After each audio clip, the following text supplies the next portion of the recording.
जय गुरु जी। हिमवान द्वारा शिव की बारात की अगवानी तथा सबका अभिनंदन एवं वंदन। मैनका नारद जी को बुलाकर उनसे बारातियों का परिचय पाना तथा शिव और उनके गणों को देखकर भय से मूर्छित होना। ब्रह्मा जी कहते हैं, तदंतर भगवान शिव ने नारद जी को हिमाचल के घर भेजा।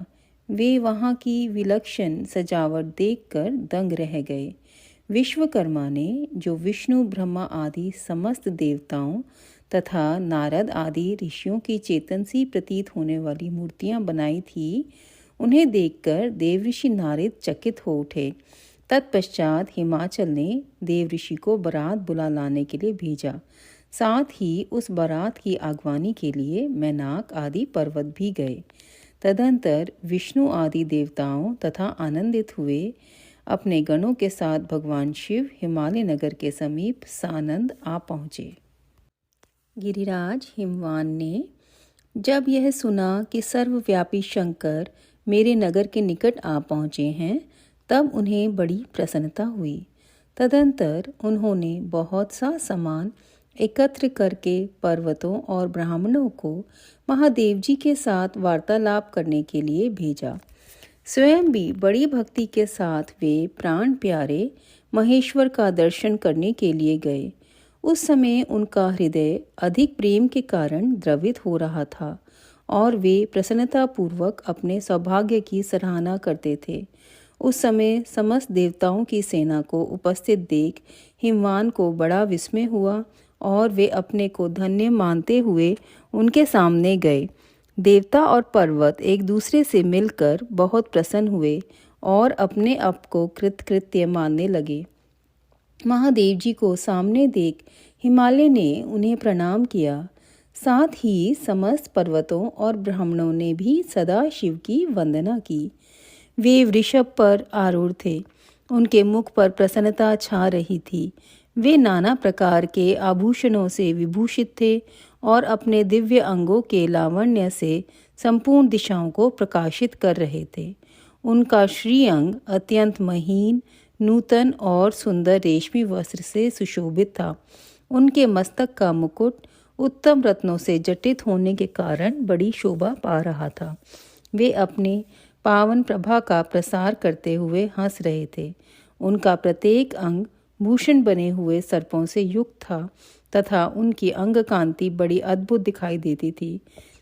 दिव्य कांति से संपन्न उन महेश्वर की सुरेश्वर गण हाथ में चंवर लिए सेवा कर रहे थे। उनके बाएं भाग में भगवान विष्णु थे और दाहिने में भाग में मैं था। पीछे देवराज इंद्र थे और अन्य देवता आदि भी पीछे और अगल बगल में विद्यमान थे।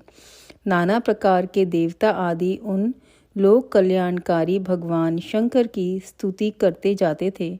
उन्होंने स्वेच्छा से ही दिव्य शरीर धारण कर रखा था। वास्तव में वे साक्षात परब्रह्म परमात्मा, सबके ईश्वर, उपासकों को मनोवांछित वर देने वाले, कल्याणमय गुणों से युक्त, प्राकृत गुणों से रहित, भक्तों के अधीन रहने वाले, सब पर कृपा करने वाले, प्रकृति और पुरुष से भी विलक्षण तथा सच्चिदानंद स्वरूप हैं। ये इतना अच्छा गुणों का हमारे गुरु जी के गुणों का यहाँ पे वर्णन किया गया है संगत जी। ये मैं एक बार दोबारा पढ़ना चाहूँगी। वे साक्षात परब्रह्म परमात्मा, सबके ईश्वर, उपासकों को मतलब भक्तों को मनोवांछित वर देने वाले, कल्याणमय गुणों से युक्त, गुरुजी ने कल्याण किया, सबका बोलते हैं कल्याण किया, प्राकृत गुणों से रहित, मतलब कि वो प्रकृति से भी ऊपर हैं, भक्तों के अधीन रहने वाले, मतलब कि जैसे भगवान भक्त के अधीन रहते हैं ना, तो अगर आप उनकी भक्ति करोगे तो गुरुजी आपको सब कुछ दे देंगे। सब पर कृपा करते हैं, प्रकृति और पुरुष से भी विलक्षण, उनके प्रकृति और पुरुष से भी ऊंचे हैं तथा सच्चिदानंद स्वरूप हैं। उनके दर्शन के पश्चात हिमवान ने भगवान शिव के वाम भाग में अच्युत श्री हरि का दर्शन किया, जो नाना प्रकार के आभूषणों से विभूषित हो विंता नंदन गरुड़ की पीठ पर विराजमान थे। मुने, भगवान के दाहिने भाग में उन्होंने 4 मुखों से युक्त महाशोभाशाली तथा अपने परिवार से संयुक्त मुझ ब्रह्मा को देखा। भगवान शिव के सदा ही अत्यंत प्रिय इन दोनों देवेश्वरों का दर्शन करके परिवार सहित गिरिराज ने आदरपूर्वक प्रणाम किया। इसी प्रकार भगवान शिव के पीछे तथा अगल बगल में खड़े हुए दीप्तिमान देवता आदि भी उनको देखकर गिरिराज ने उन सब के सामने मस्तक झुकाया। तत्पश्चात शिव की आज्ञा से आगे होकर हिमवान अपने नगर को गए। उनके साथ महादेव जी, भगवान विष्णु तथा स्वयंभू ब्रह्मा भी मुनियों और देवताओं सहित शीघ्रतापूर्वक चलने लगे। मुने, उस अवसर पर मैना के मन में भगवान शिव के दर्शन की इच्छा हुई, इसलिए उन्होंने तुमको बुलवाया। उस समय भगवान शिव से प्रेरित होकर उनका हार्दिक अभिप्राय पूर्ण करने की इच्छा से तुम वहाँ गए। मैना तुम्हें प्रणाम करके बोली, मुने, गिरिजा के होने वाले पति को पहले मैं देखूंगी। शिव का कैसा रूप है जिनके लिए मेरी बेटी ने ऐसी उत्कृष्ट तपस्या की है। तात उस समय भगवान शिव भी मैना के भीतर के अहंकार को जानकर श्री विष्णु और मुझसे अद्भुत लीला करते हुए बोले। शिव ने कहा, तात आप दोनों मेरी आज्ञा से देवताओं सहित अलग अलग होकर गिरिराज के द्वार पर चलिए, हम पीछे से आएंगे। यह सुनकर भगवान श्री हरि ने सब देवताओं को बुलाकर वैसा करने के लिए कहा। देखिए संगत जी, यहाँ पर अहंकार की बात है कि शिव जी अहंकार मैना के भीतर के अहंकार को जानकर उन्होंने देवताओं को बोला कि आप पीछे से जाओ।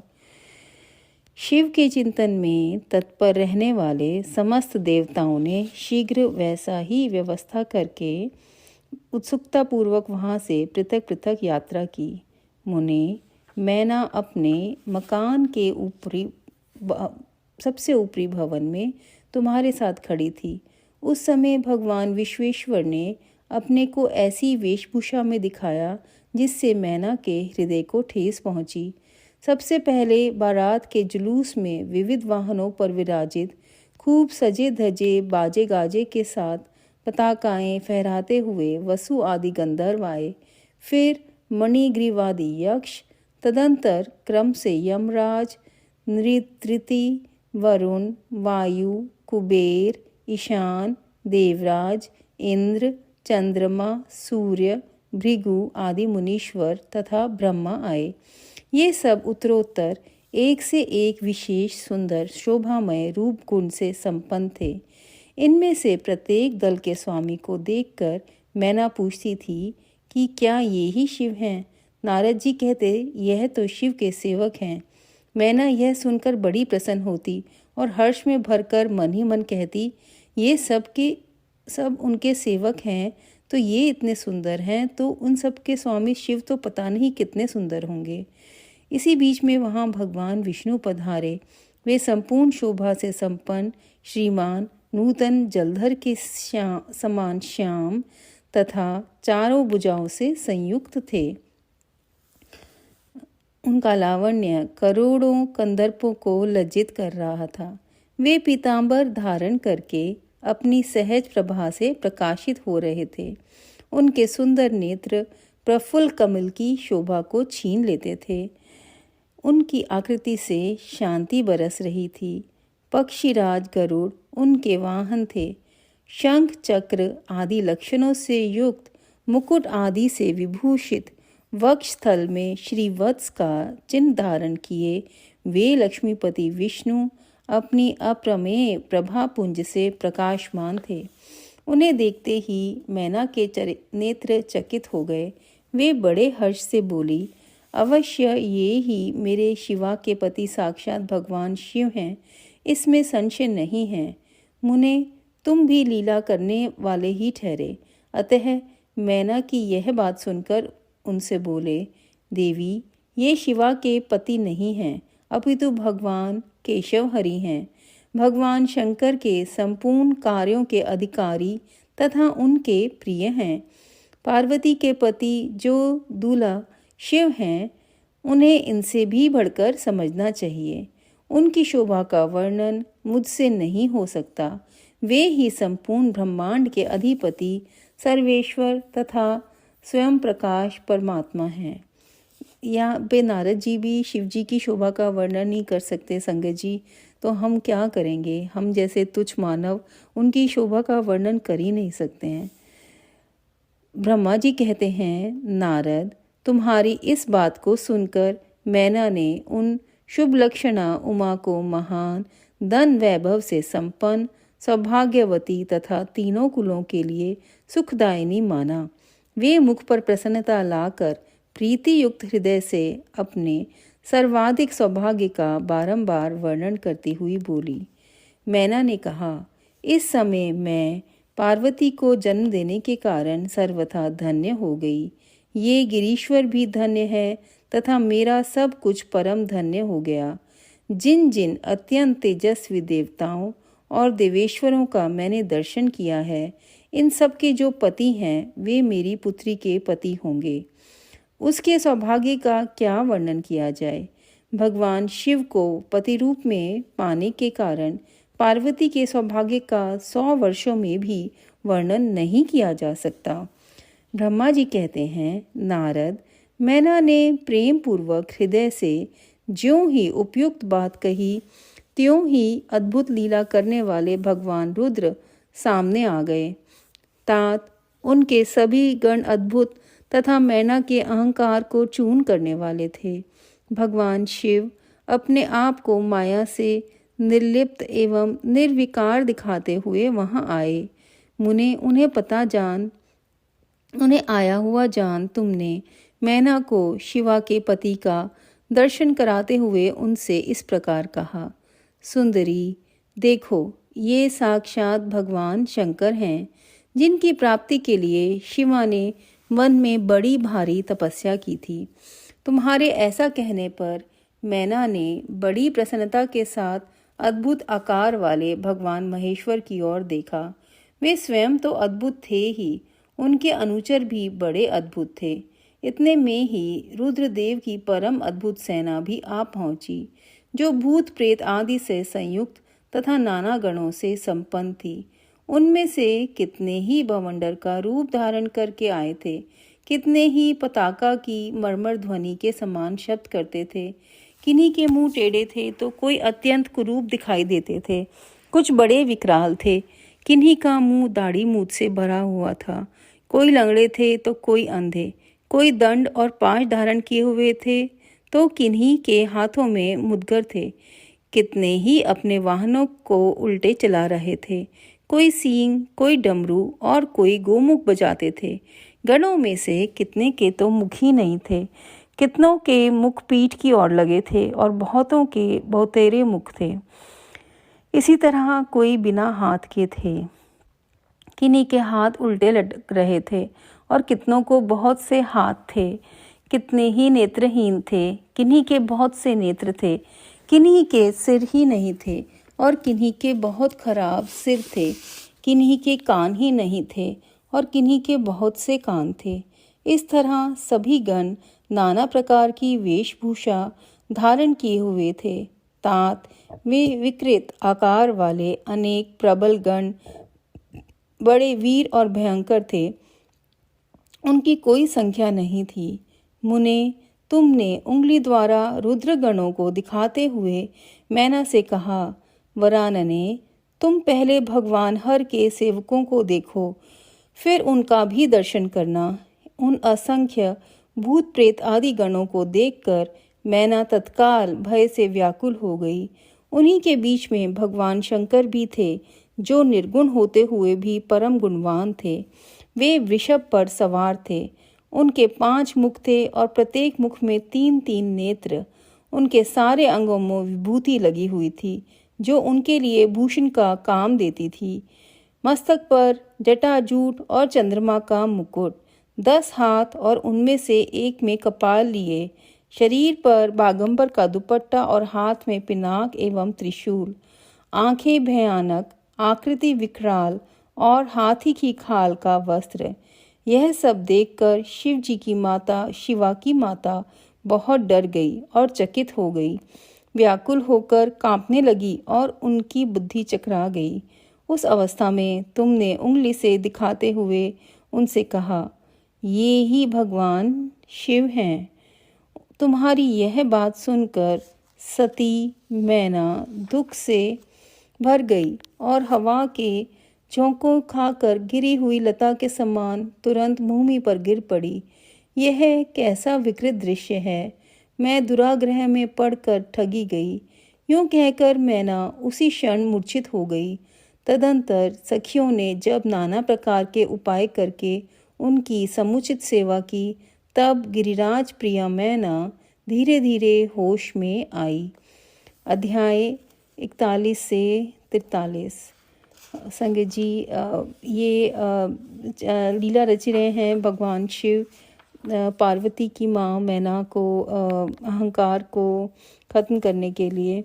उन्होंने उनके मन का अहंकार को भांप लिया और इसमें जो उन्होंने दृष्टांत का वर्णन किया है, जिसके अंदर अलग अलग गणों का उन्होंने बताया है कि किसी का मुख पीठ की ओर लगा था और किसी के बहुत सारे मुख थे, कोई बिना हाथ के थे, किन्हीं के हाथ उल्टे लगे थे।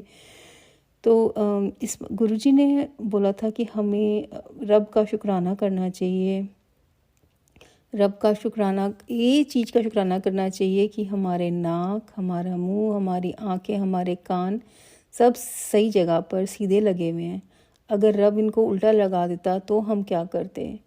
हमारे सारे अंगों का शुक्राना कि उन्होंने हमको सब अंग सही दे रखे हैं और घर में सभी लोगों को ऊपर कृपा करके रखी है। तो ये बहुत बड़ी चीज़ है जो कि हमें उनको, जो हम टेकन फॉर ग्रांटेड लेते हैं अपनी बॉडी को। And it's his big grace that we are all healthy, we are all happy, we are all able to continue on our spiritual journey. ये सब भगवान ने हमें छत दे रखी है, हमें रहने के लिए घर दे रखा है। जो रिसेंट फायर्स हुई थी यहाँ पर कैलिफोर्निया में, so we all had to evacuate our homes. और समझ में आया था कि कुछ भी स्थिर नहीं है संसार के अंदर। 1 मिनट में हम लोग को अपना घर छोड़ के निकलना पड़ा था और ये नहीं मालूम था कि जब हम वापस आएंगे तो घर होगा कि नहीं। तो ये इस तरह से गुरुजी ने हमें समझाया था कि उन्होंने ही रक्षा करी है हमारे घरों की। हमें खाने के लिए लंगर प्रसाद, जल प्रसाद, चाय प्रसाद तो देते ही हैं, साथ में हर रोज़ का भी जो खाना है उसको भी गुरुजी ने लंगर बना दिया है। सो गुरुजी का हर पल शुक्राना, ये बॉडी के सारे सिस्टम्स ठीक चलाने के लिए, सबको खुश रखने के लिए। गुरुजी सर्वदा भला हो। जय गुरुजी। ओम नमः शिवाय। शिवजी सदा सहाय। जय गुरुजी, जय गुरुजी।